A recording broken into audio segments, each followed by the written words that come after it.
Hola, bienvenidos a este episodio de Poder. Hoy les vamos a hablar sobre el uso del asesinato como una aborrecible técnica política. Y les vamos a dar la bienvenida a nuestra compañera Wafa Saraya. Gracias por estar de nuevo en Caracas. Bienvenida. Muchas gracias a ti, Abraham, y al equipo de Telesur por recibirnos nuevamente en su sede aquí en Caracas. Michael Hayden, un personaje de primera línea de la inteligencia estadounidense, ha expresado que el asesinato es legítimo y necesario en muchos casos, como si esa frase justificara destacar la legitimidad internacional. En la historia abundan los asesinatos, estrategia que se ha convertido en una corriente de pensamiento y un método estructurado, y un arma de guerra de uso constante en un conflicto que carece de cualquier principio ético. Al fallar las políticas de contención, atracción monetaria, bloqueos, exilios y detenciones arbitrarias, los dominantes ahora recurren a los métodos más cobardes: asesinar a los intelectuales, dirigentes y símbolos, y atrae a los pensadores, personajes académicos y científicos nucleares. En nuestro mundo árabe, Israel no ha cesado, desde su concepción, de practicar todo tipo de terrorismo en contra de todo resistente y de modernizar sus estrategias para asesinar a los dirigentes de la resistencia. Se dirigió a una serie de asesinatos hacia los mundos árabes y latinoamericanos. Varían los métodos de los crímenes terroristas sin ningún impedimento, y quien finanza y planifica la destrucción de los países del sur es siempre el mismo opresor arrogante, en un intento incesante de dominar a los pueblos resistentes. Asesinatos selectivos de piezas claves. De eso le estamos hablando en este episodio de Poder. Durante las últimas décadas se han conocido casos de asesinatos de líderes políticos, sindicales, de movimientos sociales, defensores de derechos humanos, y son tantos y con un patrón tan similar que han permitido sustentar la teoría de su uso sistemático como un modo rápido de sustituir gobernantes o líderes poco colaboradores con el poder económico imperante en el planeta. Documentos desclasificados muestran la participación de agentes de organismos de seguridad de Estados Unidos y de Europa en estos planes de modificar el rumbo de la historia usando esta técnica del asesinato político.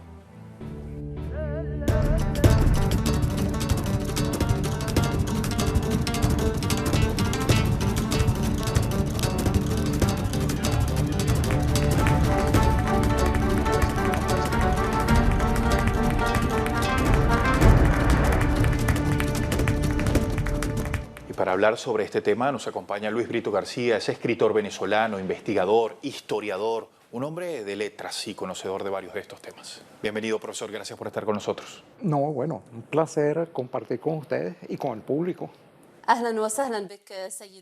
Bienvenido, señor Luis. Antes de comenzar a dialogar con usted, quisiéramos ver un informe con usted, el compañero Abraham y nuestros espectadores, para dar una definición del asesinato. El asesinato político, según la definición de la criminología, data desde el comienzo de la historia humana. Pero en la época moderna es una forma de guerra. Se asesina a los dirigentes y a los resistentes porque enfrentan al ocupador y porque sus corazones y convicciones se basan en la libertad y la liberación. Veamos el siguiente informe que define el asesinato.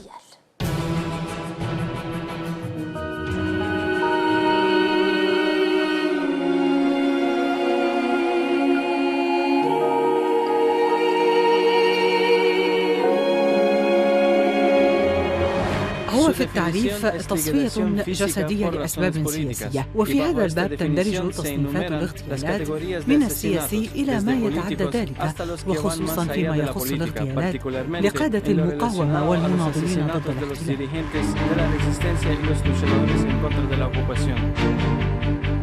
الاغتيال هو أشبه بعقيدة قتالية في الحرب السرية التي تقوم بها استخبارات الدول الكبرى. ما سمته الاستخبارات الخارجية الأمريكية الحالة القصوى في العمليات السرية. تضمن بحسب تقرير لجنة شورش عام 75 في الكونغرس الإعدام ومحاولة قتل زعماء وقادة بوزن جمال عبد الناصر وباتريس لوبامبا وفيديل كاسترو بذريعة حماية المصالح الأمريكية. قرار جيرارد فورد بمنع الاغتيال السياسي عام 76 استند إلى ما وصف بممارسات وحشية قذرة ارتكبتها أجهزة الدولة، لكن القرار لم يمنع استمرار الأجهزة في تصفية قادة وثوار ورؤساء، كما جرى في الانقلاب على سلفادور ألاندي في تشيلي بإشراف الأمريكي.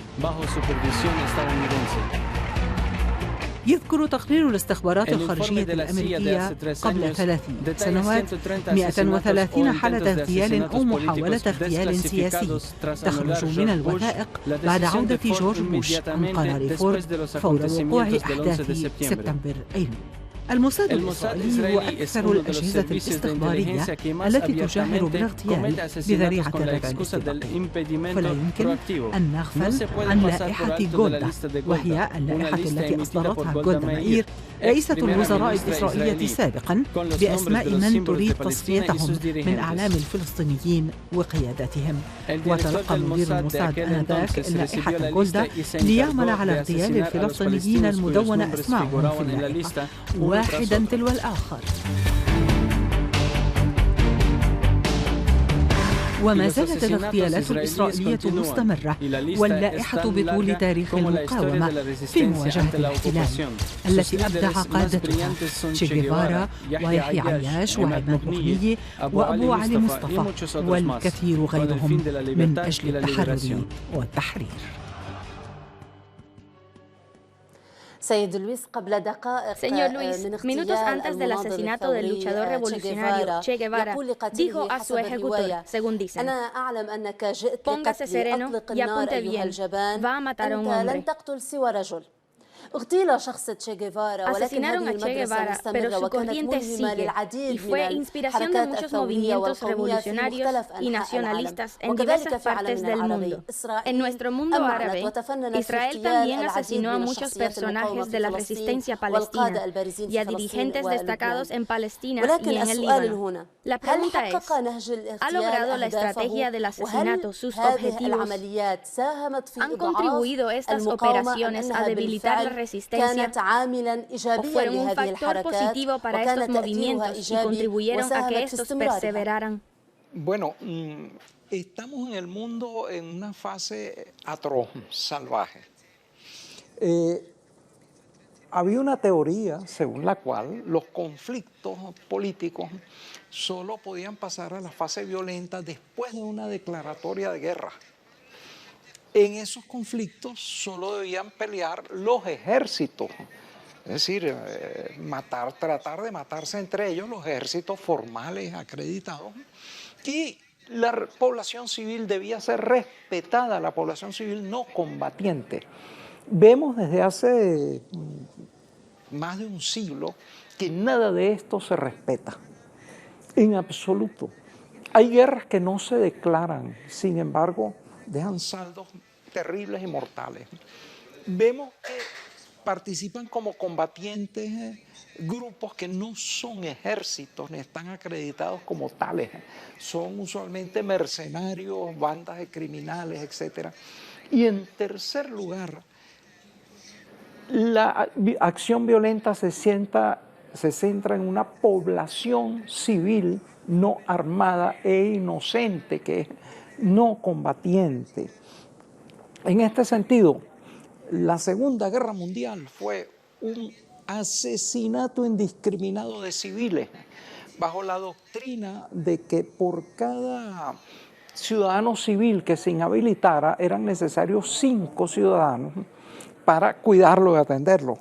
Entonces, la destrucción de ciudades como Bremen, Hamburgo, etcétera, con bombardeos que en una noche se llevaban 100.000 víctimas, los bombardeos de Tokio, de Nagasaki y de otras ciudades tenían ese sentido. Asesinato masivo de civiles no combatientes.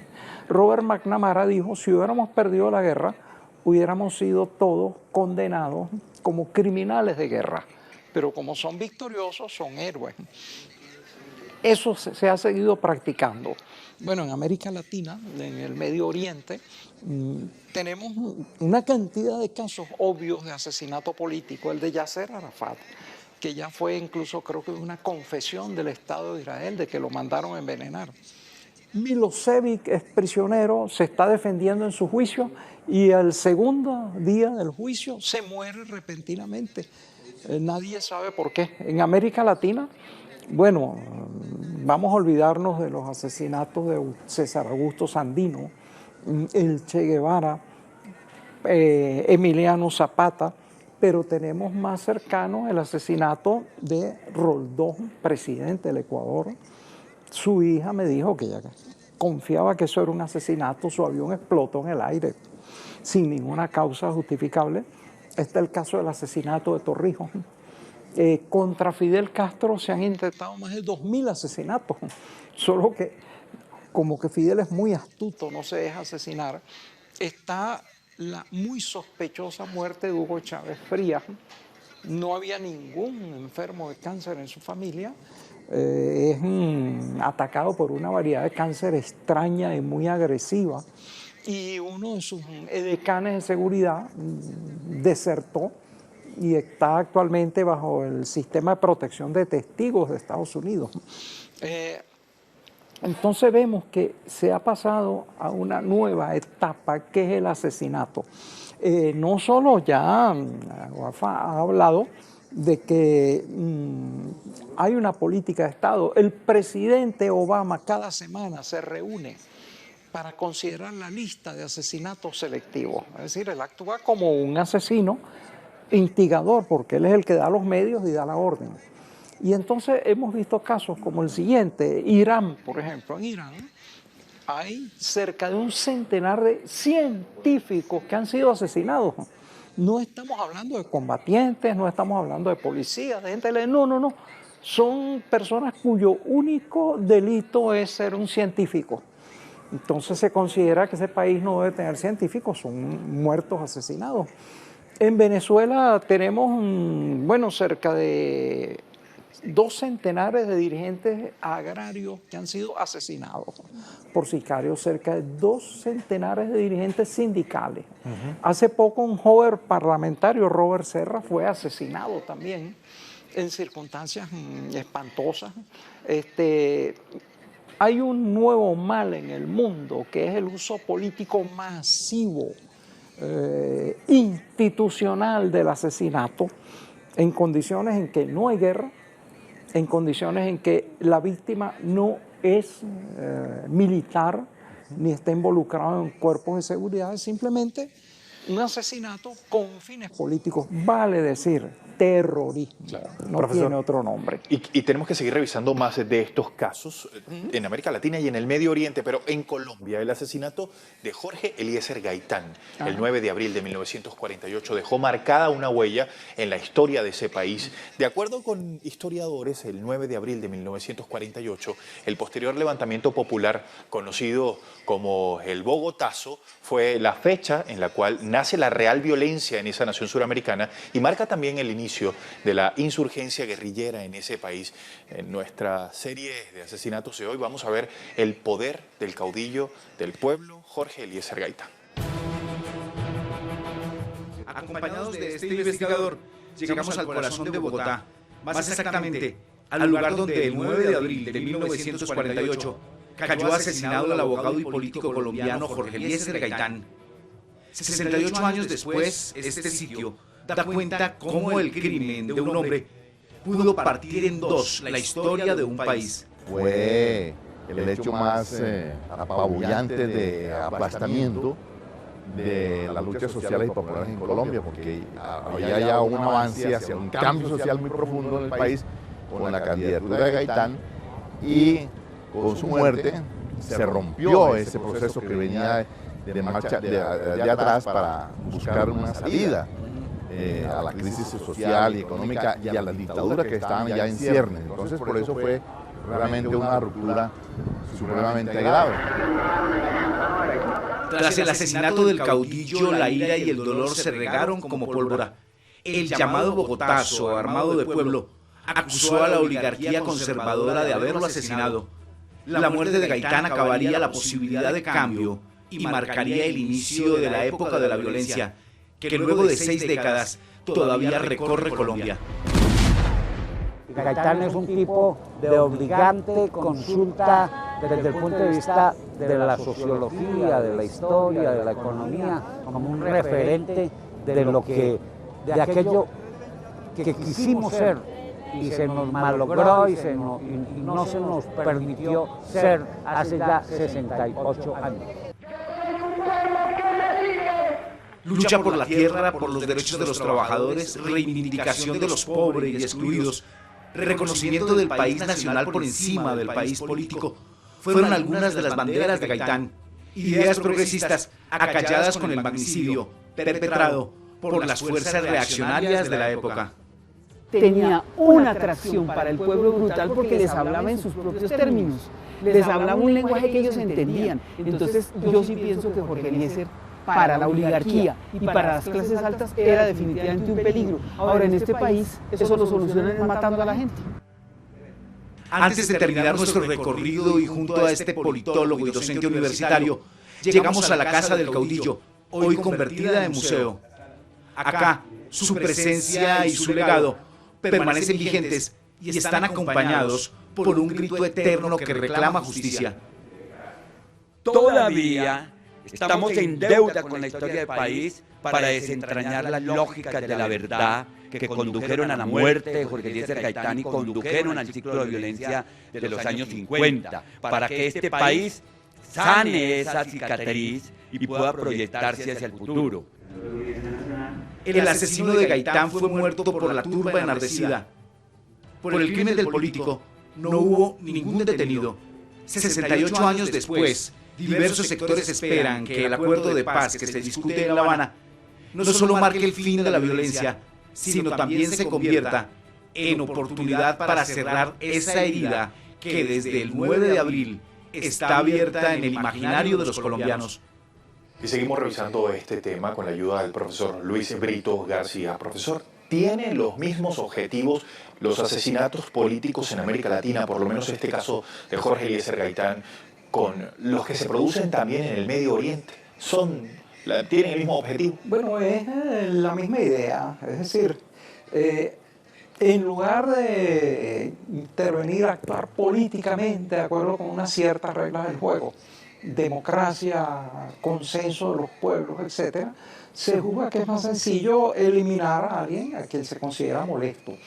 Fíjate, se pensó que la molestia que causaba Jorge Eliezer Gaitán, que era un líder radical del Partido Liberal, se iba a arreglar con 3 tiros.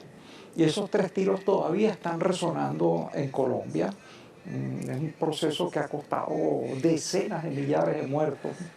Hay que decir que antes del asesinato de Gaitán ya la pugnacidad entre liberales y conservadores había producido muchos homicidios, asesinatos, etc. Pero Gaitán representaba de tal manera las esperanzas de un pueblo que su homicidio fue ya como una especie de marca de que no era posible seguir aguantando aquello sin defenderse.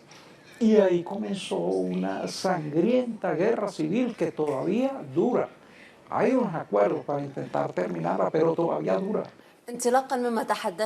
Partiendo de lo que usted dijo, señor Luis, pareciera que el objetivo no es solo asesinar a una persona, sino también desestabilizar a los países y crear caos a través del asesinato de estas personas, cosa que sucedió varias veces en ambos mundos, el latinoamericano y el árabe.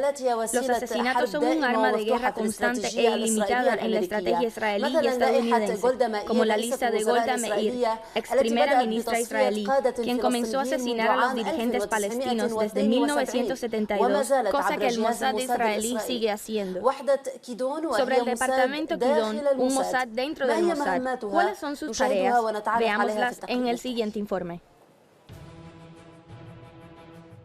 La naturaleza de esa unidad, Kidon, significa la bayoneta que se coloca en la boca de un fusil, y aquí se refiere a la unidad de operaciones especiales dentro del Mossad, Cesarea. Se compone de 40 elementos, entre los cuales hay por lo menos 5 mujeres, y el Mossad utiliza esa unidad para ejecutar misiones encomendadas por el gobierno. Las misiones más destacadas ejecutadas por la unidad Kidon: la Operación Cólera de Dios, una serie de asesinatos contra líderes palestinos de la organización Septiembre Negro; el asesinato del mártir Imad Mughniya, la destrucción del reactor nuclear en Siria, el asesinato del mártir Mahmoud al-Mabhouh en Dubái, las operaciones que habían fracasado.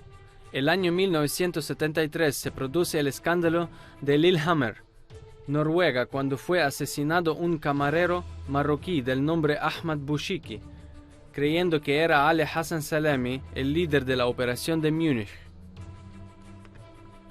Al comienzo de los 90, 2 elementos de la unidad murieron en la capital austríaca Viena durante la persecución del viceministro de Defensa iraní Majid Absfur. El año 1997, Kidon intentó asesinar a Khaled Mesh'al, el presidente del buró político del movimiento Hamas. Sus jefes más destacados: Hagai Hadas, director de la unidad de Kidon, el negociador israelí en el caso Shalit. Fue el comandante de la unidad al momento de asesinar al secretario general de la Yihad Islámica Fathi al-Shukaki y el dirigente en el movimiento de Al-Fatah Khalil al-Wazir. Uno de los miembros del equipo de espionaje que fue descubierto en Trípoli, en el norte del Líbano, el año 1973. Mike Herari, director de la unidad de Kidon, el asesinato de Ghassan Kanafani. Uno de los miembros del equipo de espionaje que fue descubierto en Trípoli, en el norte del Líbano, el año 1973, usurpando la identidad del reverendo Robert Malawi. Participó en la planificación de la operación de Verdún, en la que fueron asesinados Abu Yusuf al-Najjar, Kamal Adwan y Kamal Nasser. Profesor Luis, la ley internacional prohíbe los asesinatos en tiempos de paz y de guerra. Mientras tanto, Israel ha institucionalizado el asesinato. Como vimos en el informe, la primera ministra Golda Meir formó una lista y organizó los asesinatos a través de un aparato especial que los llevó a cabo.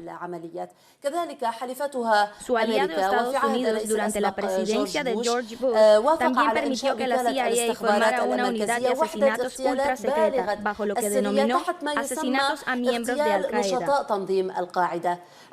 Podemos decir que la política utilizada por Israel y Estados Unidos es una política de doble moral. ¿Por qué la comunidad internacional no la reconoce? A pesar de que no existen acuerdos ni tratados, ni siquiera diálogos sobre este engendro, y que se hace la vista gorda de lo que practican Estados Unidos e Israel, como si fueran actos de autoprotección, al asesinar personas que no adhieren a sus políticas e intereses. Bueno, todos los países civilizados determinan que existe el derecho a la vida de sus ciudadanos y ese derecho además es consagrado por todos los grandes organismos internacionales. Eso está en la Carta de la Organización de Naciones Unidas, en la Carta de la OEA, prácticamente en todos lados. Es decir, no se puede quitar la vida humana a capricho o por una decisión unilateral. Únicamente a través de un juicio con un jurado más o menos imparcial y en aplicación de una ley preexistente y en condiciones de publicidad es que se podría condenar a alguien a muerte. Hay que añadir que la pena de muerte progresivamente ha sido desterrada del mundo. Bajo esta panorámica es inaceptable que una persona desconocida, actuando absolutamente en secreto, sin fundamentarse en ninguna ley, sin darle derecho a la defensa a la víctima, ordene la muerte de una determinada persona. Eso sencillamente es terrorismo, eso es un delito, eso no es política, eso no se puede justificar bajo ningún tipo de derecho ni de sombra de derecho. Y lo grave de eso es que al actuar en esa manera esos estados pierden toda legitimación para quejarse de los asaltos que hagan los pueblos contra ellos. Porque si ellos están asesinando a quien les parece, fíjense que en algunos casos han hecho asesinatos incluso con drones, con aviones, robots, etc. Bueno, para evitar nuevas agresiones. Entonces, estamos enfrentados a una realidad muy dura.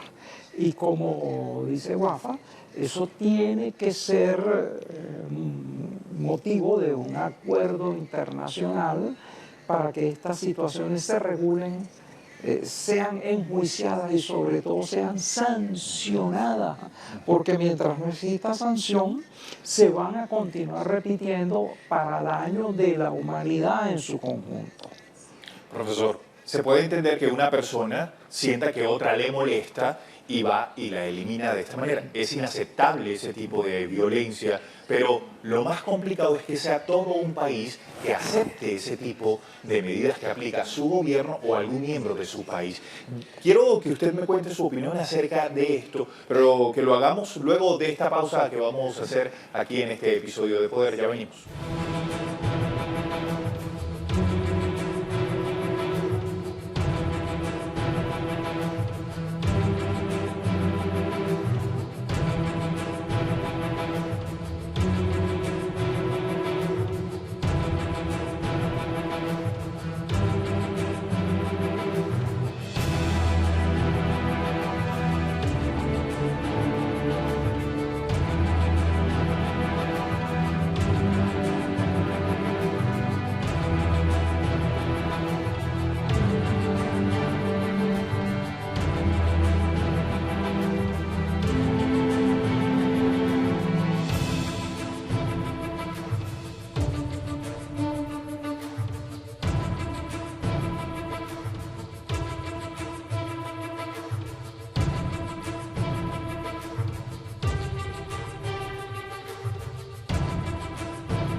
revisando dentro de este nuevo episodio de Poder los temas que tenemos tratando para ustedes. El 11 de septiembre de 1973, un golpe de Estado encabezado por Augusto Pinochet terminó con la vida del presidente democráticamente elegido, Salvador Allende. Con eso, Chile dio inicio a una de las etapas más oscuras de su historia, una dictadura cívico-militar que se extendió por 17 años, dejando huellas imborrables en ese país. Vean esta historia.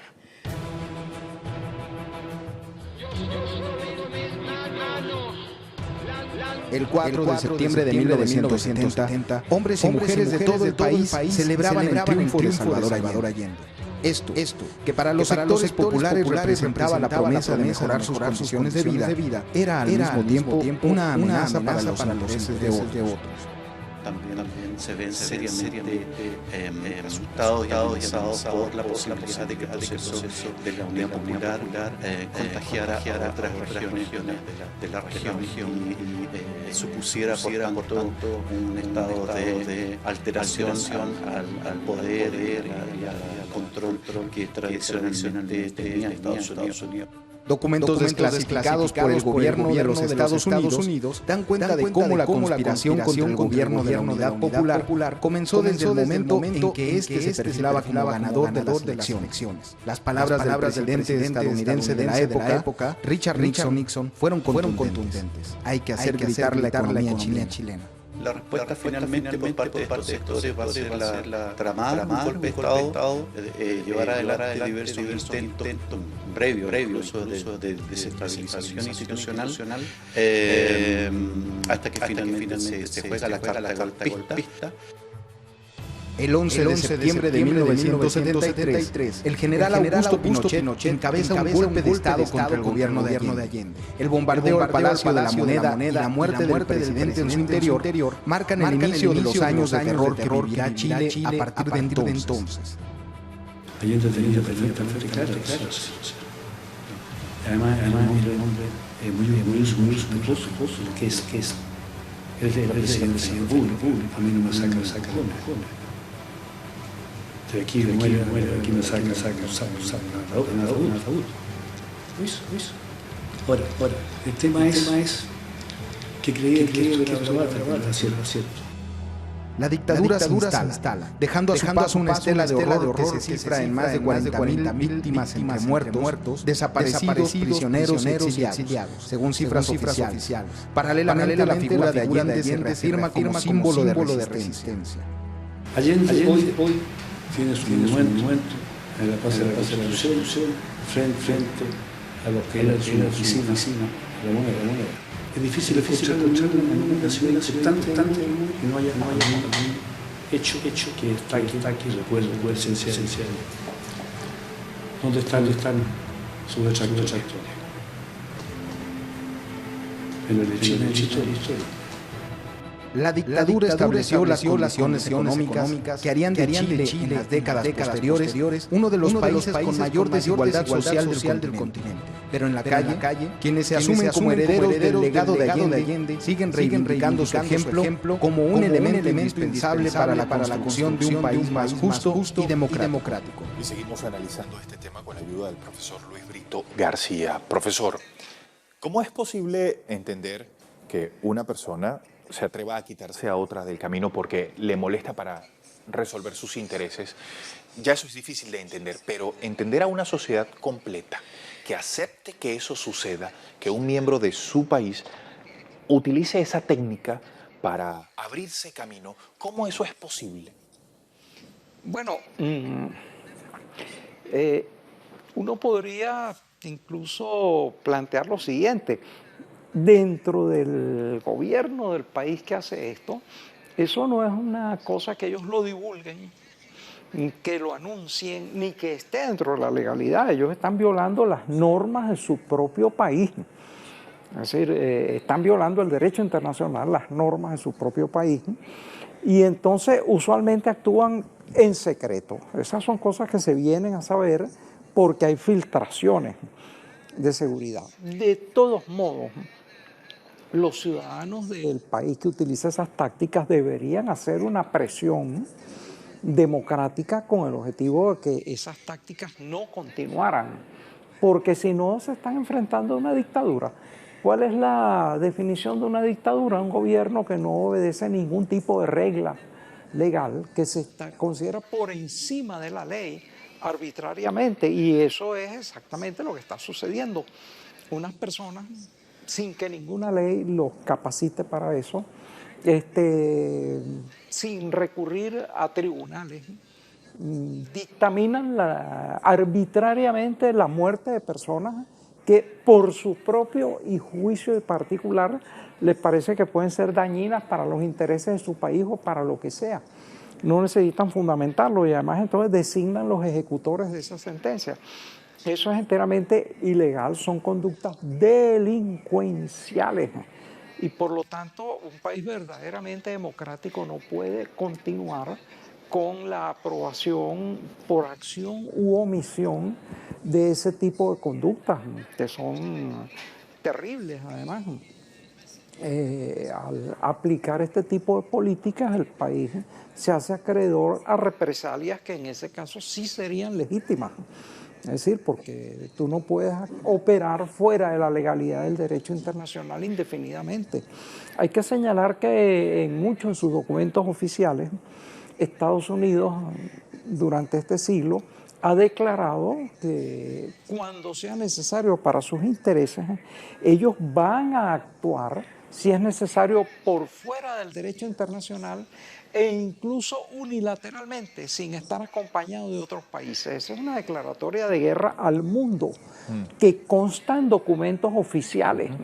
Entonces, oye, no es posible que las declaratorias de guerra estén bajo este nivel de arbitrariedad. Sobre todo si tenemos en cuenta que una parte muy importante de las campañas de destrucción de otros países que ha iniciado Estados Unidos durante el medio siglo anterior no han sido precedidas de declaratoria de guerra. Formalmente no han ocurrido durante un estado de guerra. Son simplemente intervenciones porque a ellos les dio la gana de pasar a asesinar a un gentío. Es decir, serían vastos crímenes de guerra, genocidios cometidos de la forma más ilegal, sin arreglo a ningún tipo de sujeción y de normas. Tanto las demás naciones, a través del derecho internacional, como el propio pueblo del país agresor, deben tratar de detener estas conductas. Profesor Luis, la lista de asesinatos es extensa en las eras antiguas y modernas y siempre se llevaron a cabo bajo el lema de que el fin justifica los medios, como dijo. De un palestino que soñó con la liberación de su tierra.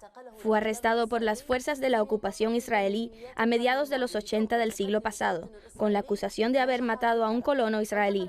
Logró escapar y vivió en Bulgaria durante más de 2 décadas, hasta que fue asesinado el 26 de febrero del año corriente bajo circunstancias misteriosas en la embajada de su país en la capital búlgara, Sofía. ¿Quién era Omar al-Naif? ¿Cómo vivió? ¿Por qué fue asesinado? Veamos el siguiente informe.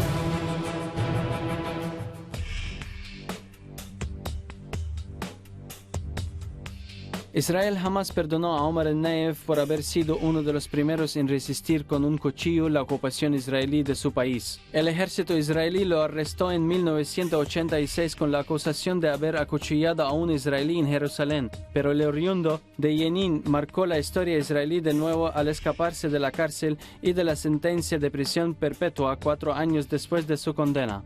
Al-Naif fue desplazado en varios países árabes hasta que terminó en Sofía, capital de Bulgaria, 20 años atrás.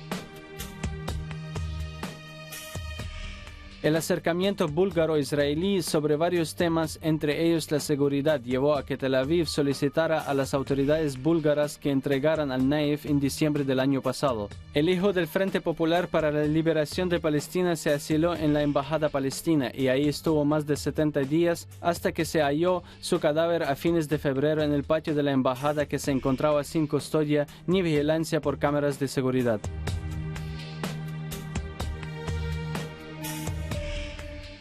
Desde entonces, continúan las investigaciones del asesinato del hombre de 53 años, quien había asegurado a sus parientes que estaba siendo acosado y amenazado para que se fuera de la embajada. Las autoridades palestinas formaron una comisión de investigación de la cual se retiraron la familia de Al-Naif y el Frente Popular por la Liberación de Palestina tras intentos políticos de evitar la difusión de sus hallazgos sobre la negligencia y el descuido del personal de la embajada en Sofía. La familia y el Frente demandan la formación de una nueva comisión de investigación que incluya médicos y agentes de seguridad y que se los mantenga al tanto de las investigaciones búlgaras, particularmente después de que la autopsia demostrara que Al-Naif, padre de 3, fue asesinado y no se suicidó como difundieron algunos. El secretario general del Frente Popular, Ahmad Saadat, desde su prisión prometió venganza por la sangre de Al-Naif. La cuestión está ahora en manos de los luchadores de las brigadas de Abu Ali Mustafa, el ala militar del Frente. Israel, el primer beneficiado del asesinato de un activista con el perfil de Al-Naif, observa los acontecimientos del caso en silencio. Aunque hayan asesinado a Omar manos israelíes del Mossad o agente del mismo, lo seguro es que Israel cobardemente no enfrentó a Omar, un hombre que no poseía más que su voz y su convicción de la libertad de su país en enfrentar al ocupador hasta el último aliento.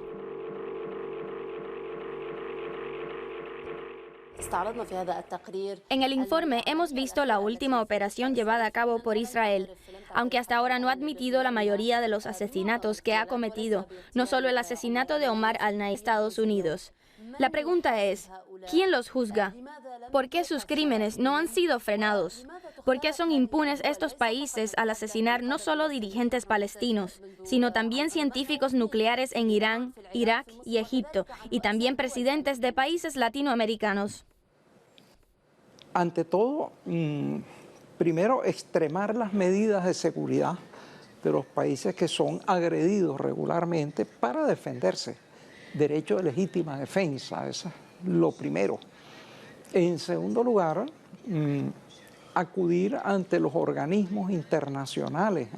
También todos los pactos constitutivos de las grandes organizaciones internacionales prohíben el asesinato, declaran, como ella ha dicho, el derecho a la vida de las personas y constituyen en delito, en crimen internacional, en delito de lesa humanidad, el asesinar a alguna persona sin que haya estado de guerra, sin que haya juicio, sin que haya una pena que imponga la muerte por determinados actos. Por ejemplo, ¿por qué se va a condenar a muerte a alguien por ser académico, por Dios santo, no? Entonces, hay que ir ante los organismos internacionales para intentar justicia. Si no se logra la justicia, por lo menos que el público esté informado por la demanda de lo que se esté haciendo. Y en el caso de que eso resulte infructuoso, hay que pensar entonces en estructurar un nuevo orden internacional, porque sabemos que los organismos de derechos humanos, las cortes, las comisiones de las grandes organizaciones internacionales actuales lamentablemente están muy influidas por las potencias hegemónicas. Condenan a los enemigos de las potencias hegemónicas y absuelven a los grandes poderes imperiales. Entonces hay que crear también nuevas organizaciones. Piensen ustedes que en una oportunidad se creó el movimiento de los no alineados. Las nuevas organizaciones que se creen para corregir ese defecto de prepotencia imperial a que están sometidas las grandes organizaciones actualmente, tendrían que prever también mecanismos de defensa de los derechos humanos, mecanismos de protección del derecho a la vida, a la integridad física contra las agresiones, entonces tener sus propios órganos internacionales también. Claro, el problema es, vamos a decir, quién le pone el cascabel al gato. ¿Quién sanciona a una megapotencia que tiene más de la mitad del gasto armamentista de todo el mundo? Por ejemplo, una megapotencia que tiene decenas de miles de cabezas nucleares, que además tiene 2 a 3 millones de hombres en su ejército sobre la guerra. Bueno, aquí tiene que venir un voto condenatorio moral del conjunto de la humanidad que a la larga trascenderá a la esfera jurídica. No se puede ser abusivo, ser inmoral y ser ilegal impunemente todo el tiempo. En un momento, pues, el abuso engendra una reacción justiciera contra el abuso y Como decía Simón Bolívar en una de sus cartas ante las atrocidades del bando de los realistas, decía: más estos crímenes serán castigados, más estos verdugos serán vengados. Esperemos que así sea. Profesor Luis, esperemos que esa voz moral se escuche en la comunidad internacional y que estos crímenes no permanezcan anónimos. Veamos el siguiente informe sobre varios personajes asesinados por Israel.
Vamos a seguir revisando este tema, profesor Juafa. Quiero invitarlos a que veamos y conozcamos un poco sobre la lucha y el asesinato del general de Hombres Libres, Augusto Sandino, una de las figuras más trascendentes en la historia de Nicaragua, un país de Centroamérica. Vean esto.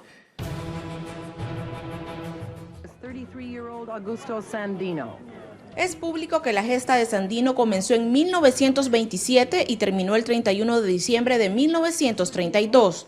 Una guerra en defensa de la soberanía nicaragüense que logró sacar a las tropas de los Estados Unidos del país y que fue, según el escritor Adolfo Díaz Lacayo, uno de los motivos para eliminarlo, aparte del temor de que la influencia de Sandino se pudiera expandir hasta llegar a Panamá, existiendo ya el canal.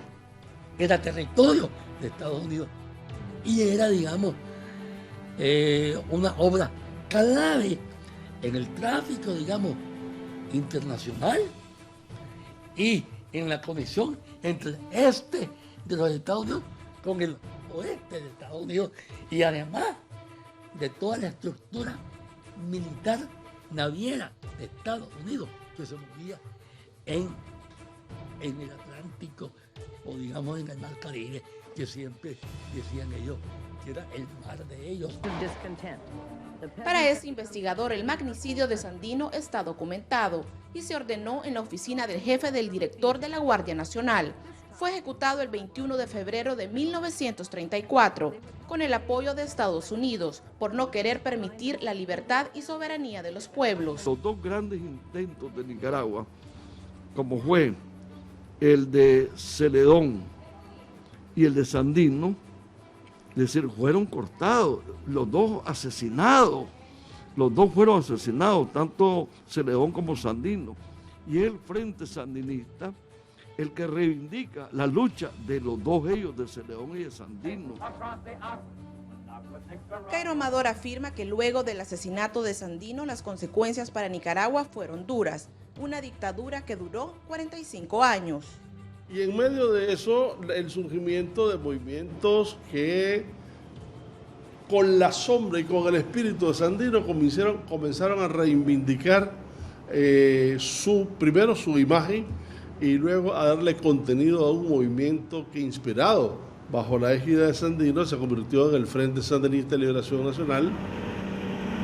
Coinciden que el Frente Sandinista ha sido la única posibilidad histórica concreta que pudo acabar con la dinastía de los Somozas. Ahora se vive en paz y el legado de Sandino aún sigue vivo. Bueno, ya lo revisábamos y quiero preguntarle al profesor Luis Brito García acerca del aumento que hemos registrado en la América Latina de este tipo de asesinatos, principalmente en Colombia y Honduras, que ha alertado a las organizaciones dentro de Naciones Unidas sobre este caso, pero también esos asesinatos de Hezbollah y también en Palestina.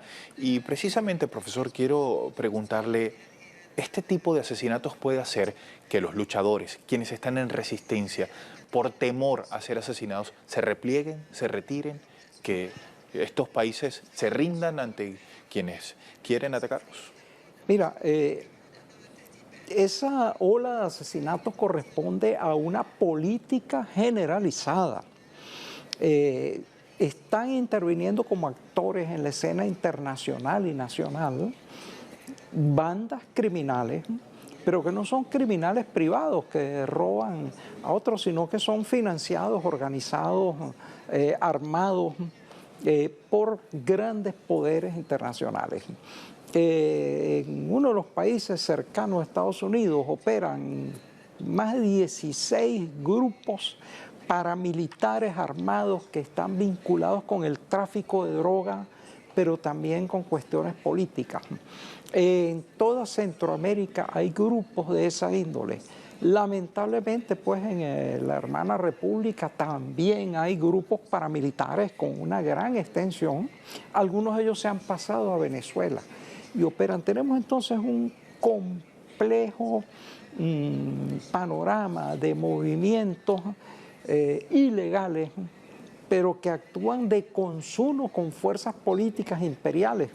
Yo creo que estamos regresando a una especie de edad media, porque la Edad Media estaba llena de bandas militares o semimilitares, hasta que los estados nacionales impusieron el monopolio de la violencia.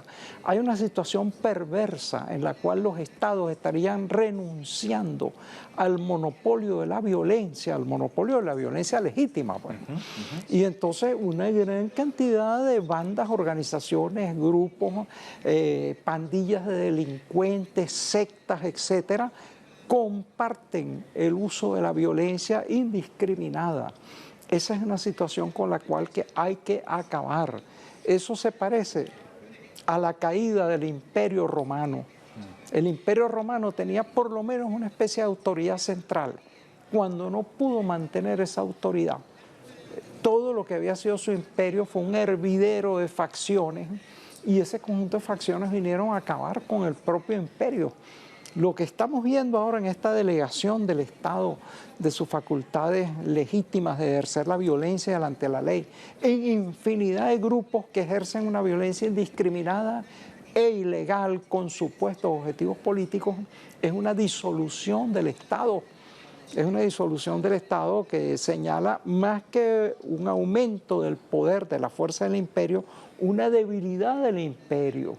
El imperio ya no puede, a través de sus medios legales, legítimos e institucionales, hacer valer su voluntad, y entonces se vale de pandillas de delincuentes. Pero quien usa a los delincuentes termina siendo usado por ellos. Y entonces, lamentablemente, vemos aquí un grave peligro para las propias entidades imperiales que están utilizando este tipo de recursos criminales. Y definitivamente en este programa vamos a tener que anexarle una segunda parte, porque uno de los factores que también han sido perseguidos y asesinados ha sido los periodistas, que son quienes cuentan este tipo de hechos y denuncian este tipo de hechos. Y definitivamente de eso vamos a tener que hablar en otro momento. Profesor Luis Brito García, muchísimas gracias por estar con nosotros. Bien. Bueno, muchas gracias a todos ustedes y al público que nos escucha. Wafa, a ti también. Muchísimas gracias. Gracias a ti, Abraham, y al profesor Luis. Como nuestro programa se llama Poder, esperemos que en este episodio hayamos podido aclarar este engendro que lamentablemente sigue existiendo hasta el día de hoy. A ustedes también. Muchísimas gracias por habernos acompañado. Ha sido un placer presentarles este programa. Hasta la próxima. Hasta la próxima.